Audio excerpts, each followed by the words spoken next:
बुधवारच्या तुलनेत कमाल तापमानात 1 अंशाची वाढ होत पारा 43.4 अंशांवर पोहोचला।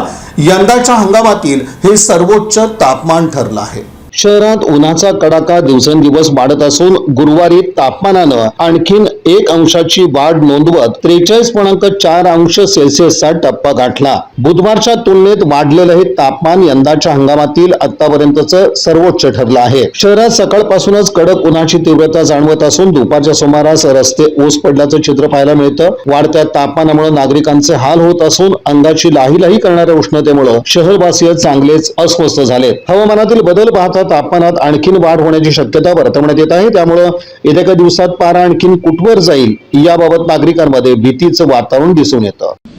या बातमीपत्राचे प्रमुख प्रायोजक प्लॅटिनम मॉल इंद्रधनु सोलापूर। सोलापुरातील सर्वात प्रतिष्ठित इंद्रधनु सोसायटीचा नवीन भव्य कमर्शियल प्रोजेक्ट आता रेल्वे स्टेशनच्या अगदी शेजारी शहराच्या मध्यवर्ती ठिकाणी।